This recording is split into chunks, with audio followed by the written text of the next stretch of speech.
This is the Ohio for Jesus podcast, where we share encouraging stories, helpful resources, and biblical truth. Brought to you by the Ohio Ministry Network of the Assemblies of God. Thanks so much for tuning in, and don't forget to hit subscribe so you're sure to get the latest episodes. Hello, everyone. So glad that you are here for the Ohio for Jesus podcast episode today. I'm your host, Tara Zimmer, and today I have a special guest with us, one of our executive presbyters, who is an area pastor. Dante, could you introduce yourself to our audience? Yeah, hello. I am Dante Thomas. I am the lead pastor of now Elevation City Church, formerly Elevation Community Church. I have been in the city of Bedford for 15 years pastoring the church, graduated kids through the school system. So just been blessed to serve that church for that long. That's incredible. I am so excited to have you today be a part of this episode as we share. It was not an intentional focus initially, but it has become an intentional focus of this season of the podcast, which is engaging your community. It's one of our key result areas in the area of church multiplication. And it is just incredible. It seems like the Lord is just working in deep ways in our churches to help have creative ways to engage the communities surrounding them. And so the hope in doing this series and talking with our ministers about this and everyone listening is to encourage you and give you ways to think outside the box. It can be easy to get stuck in our ways of this is how we engage our community and get frustrated if it's not working. But you found a really unique way to engage your community. And I would love for you to share about what you've been doing that's a little bit different that I don't know of another church doing what you're doing. So could you share about that project? Yeah, I'll just give a little backstory. The church always has had a parsonage. And so the parsonage is on the same parcel as the church building. And probably since I've gotten there, it's just been challenge after challenge with the parsonage. Somebody was renting it out when I got there. They left, somebody else rented it out. And we just never really had a solid, sound purpose for that space. And that became a challenge for us, particularly during COVID when we had some challenges with back taxes and all of that came up. And so right around COVID, we had a discussion, we meaning my family, my daughter serves people with disabilities and has been doing that for the tenure of really her career. And we're trying to find out what to do with the property. And we didn't know um, if we should rent it out again. We got to pay these taxes, and that was just a challenge. And so we started having a conversation. My daughter came to me and said, "Hey, Dad, I think we can create an agency through the state of Ohio to serve people with disabilities. What do you think about that? I think we could do it better than the places that I've been working at. We're kingdom people. What do you think about that?" Initially, the conversation was not even connected to the parsonage. It was just connected to being able to serve people in that capacity as a family. I have an autistic child. So that was the initial conversation. And then several weeks went by and she started saying, "Well, what's going on with the house in the back of the church?" I said, "Oh, we, trying to fix it up, trying to find out what to do with it." She goes, "Well, why don't we explore that being our initial location to serve people with?" Went through a whole process of getting certified as a for-profit agency to serve people with disabilities. And so we really just merged this wonderful opportunity to serve people with disabilities as a way of serving people in our community, creating jobs. So, it's so massive. Sometimes it makes my mind spin, but the Lord has really helped us strategize and merge ministry, resourcing, and kingdom impact together. That's incredible. People with disabilities are often an area that's hard for the church to reach because we don't have the education or the resources, and to have that built into your family and to have that heart already to be able to merge that with the church. I mean, that's the heart of the Lord. So what has it become? What does the house look like right now? Yeah, so we remodeled the house completely, everything except the kitchen. We remodeled, gutted the house, remodeled it completely, and then at the end of so this journey started 2020. Oh yes, 2021. Excuse me. This journey started 2021. At the end of 2021, we had finished remodeling this house, and pipes bust. I mean, completely remodeled. It was the year that we had the polar vortex. It may have been 22. Oh, I'm not yeah, quite sure, but it was the polar vortex. I Pipes remember busted. that. We went in there. It was just unbelievable. And so we kind of put our hand to the plow again and remodeled it again. No insurance, the insurance claim didn't come through. And so it was Oh, just a mess. But now it is completely renovated, new floors, new carpet, paint on the walls, each room. It's a split level. So each room is remodeled. And so it looks amazing now. It looks amazing now. And we get, I mean, people, of course, view it for people with disabilities, their family members and loved ones to actually stay there. And we regularly get compliments that this is the nicest group home we have ever seen. wow. And so it Uh, is a, oh, go ahead. no, it is a group home, and it is, Yeah. there is um, two young ladies who stay there now, and we probably have had 4 or 5 people stay there since we started in 2022. Wow. And how many can you house at once? Is it just two at a time or So the max is four. The state four? max that you can house as a group home, a certified group home, is four. Okay. 4 people. So two are there now. We do have 5 bedrooms. In one room, we are about to turn into a sensory room for for the people who live there. Wow, that's incredible. And you have a staff that serves them, correct? Yes, yes. So that's this initially started to just be one house. We have 6 houses now. That wasn't planned, but that's something the Lord has helped us with. 30 employees, and so it is around the clock care. The individuals who are living in that space have around the clock care, 24/7 care. So 30 employees and probably about in totality 7 or 8 clients spread out through Cuyahoga County.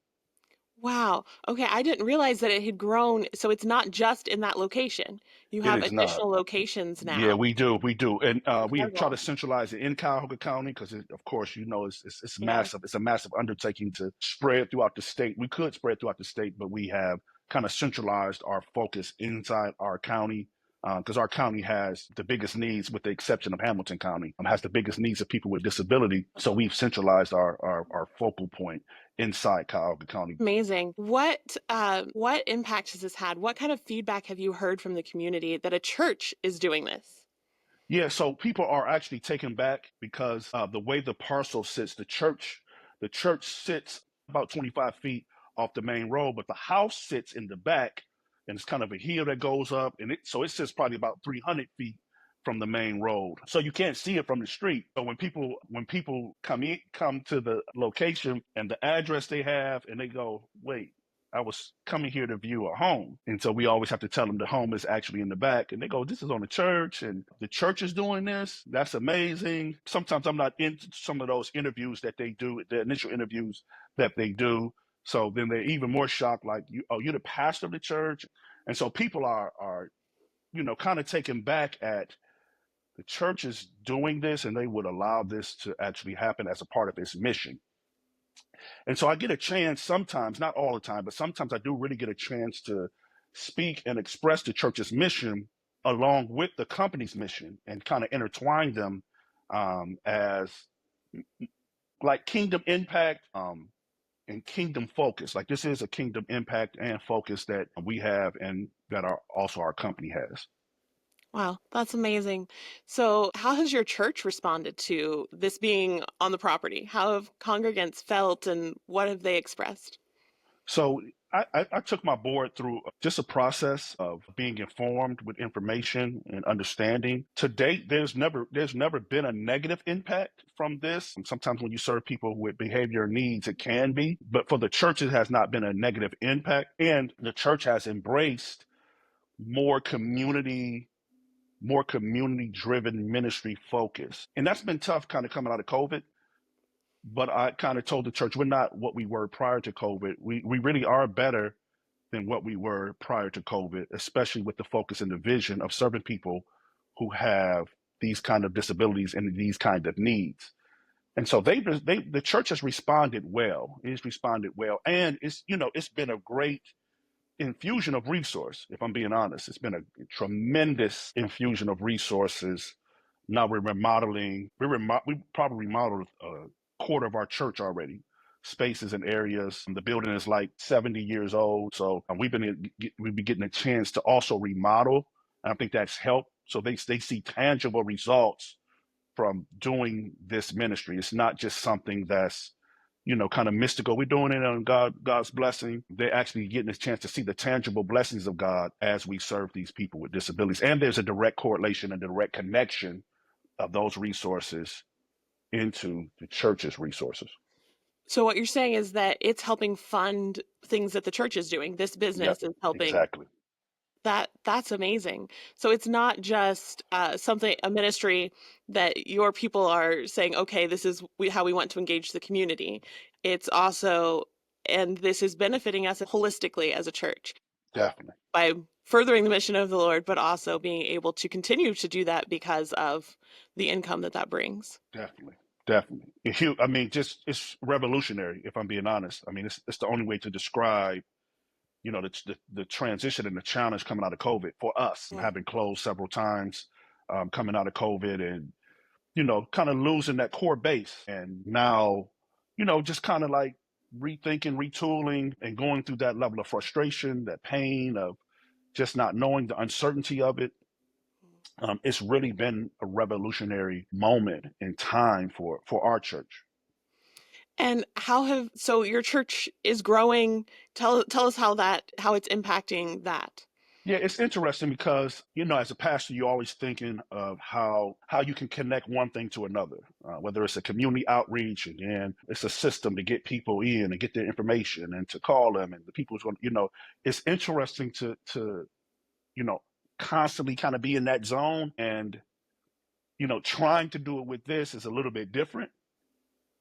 And yet we've been growing, I believe, because of the spiritual impact of helping the least of these, the people who could not help themselves, the people who could not offer, quote unquote, offer anything to us tangibly. We've been able to serve them with the heart of God. And, we've been growing. In fact, um, we hit our all-time record from the tenure of me being there for 15 years 2 weeks ago. But we had well over 100 people in the building, and it was our all-time high since I've been there. So it's been amazing. It's been amazing to see, kind of, when you serve the heart of God, that God doesn't like connect it the way you want it connected, but He does say, since you are serving my heart, I'm going to increase your opportunity to minister to more individuals and possibly get them on board with what we're doing in community, not just for people with disabilities, but broadly. That's amazing. We were talking right before we started about how it can be easy to think about how is what I'm doing going to grow my church physically, but what God's called us to is to serve others regardless of the impact and regardless of what it does for us. And so it's really cool to see how blessings have followed your obedience to his call in this season, what he's Absolutely. called you to do. Absolutely. So how would you encourage a pastor? Well, first, actually, before we jump into that, Okay. I would love to hear, this hasn't been a smooth road, has it? Not at all. You said that there were some things that you would find encouraging if you were trying to do something like this, that you've been through and how the Lord has guided you through some of the challenges of doing this. Yeah. So again, this was born out of sort of the frustration of having a property. I mean, just so many pastors I know have properties beyond just the church building that, we're trying to find out what to do with it. And, do we tear it down? Do we keep it? What do we do? So this was really born out of kind of that adversity, that challenge. And so, I mean, even just with the tax situation, we were talking before we logged on here, and from the time I got to the church until last year, we could not resolve this tax matter. And we've had, like, we paid for lawyers and everything, and Tax exempt, correct? it was Stat. tax exempt. Yeah, yeah. Yeah. It made me explain. The tax exemption reverted before I even got there because they were renting out the space. So part of the space did not, part of the parcel didn't have tax exempt, but it actually was the whole parcel because they never split it. So it also affected our church building. Um, so I mean, this was a mess. And so I got tired of fighting with the county, and I just said to our board and our leadership, we just need to find a way to make money on this property. We got to find a way for this property to generate income. I mean, it's no other way around it. They're not going to budge. They're not going to move. And that's really how this idea kind of came to fruition. I mean, of course, me and my daughter and my wife had an additional conversation, but really it was this idea that we need to make money on this property and we need to get creative and we need to find creative ways of how to do it, and brought in just our presbytery, where my local, David Welly and Mike Winger, when they were serving, just to pray with me, just to have my spiritual overseers pray with me and just help me walk through, even in just thinking about the steps that need to be taken to do these kind of things and resolve this tax situation. So it's really been good for me because it's taken me on a complete journey. It hasn't just been me developing through my own mind and my own resources something that I can do. This has been, joining in with network and community people, and it's really been a collaboration. And I had to really get all hands on deck to kind of create this momentum that we are having in this space that has really just kind of transitioned us into so many other spaces, conversations, opportunities, and arenas. Wow. That's awesome. Yes, David Welly is how I originally found out you were doing this. He shared Got the it. story and he's like, you've got to talk to Dante. He's doing some Get cool it. Get things it. and Get it. engaging the community in a way that I think other pastors could really benefit. Because you're right, other churches are dealing with similar circumstances where there's a property that's been there and perhaps it was used in a way that impacted tax exempt status. And if you can't get that resolved, then you got to use it for what it was owned for. Right. Right. Right. And I mean, I would really encourage a pastor to, you have more resources at your disposal than you know. I mean, Yeah. I mean, this is born out of, I'm like, I didn't go somewhere else. I didn't like, let me see if I can grab somebody over here or grab, like, this is my orbit, my community, the people who are around me, the people who love me, the people who I serve with, the people who I'm doing life with. It's not something, that is disconnected from me. It's something that has always been connected to me, that the Lord has now just utilized to build this. I mean, from Pastor Welly praying to my daughter, to conversation with my daughter and my wife, these are people who have been in my life for decades. So it's not a new thing, but God can do a new thing with the people who are around you. Yes. And give you fresh eyes to see what's in front of you if Absolutely. you ask him to. Absolutely. When we started with Ohio for Jesus, I heard people say the numbers are crazy, all of these different things we're trying to accomplish, but they're not. They are the numbers that we all came together and said this is what we can do. But even more than that, they are a representation of what God is willing to do and what he's going to do through us if we are willing to look at things differently. We're not going to Mhm. reach the entire state of Ohio for Jesus doing the same things we've always done. Agree. We have the opportunity to do something new and to look at something different. I could have never imagined, if you would have told me, um, especially in 2020, if you would have told me in 2020, 2019, that you would be running this massive organization and all of these moving pieces, and that was the way that we were going to kind of re rebirth ourselves as a church, I'd have been like, I don't know how. I mean, it would have been foreign to me. But being in it a couple of years now, it's amazing. And interestingly, before Pastor John passed away, I texted him and I told him, I said, thank you for this, what he would call audacious vision. Because I really believe, like, that vision, being up under that and committing myself to that, I really believe that's the impetus.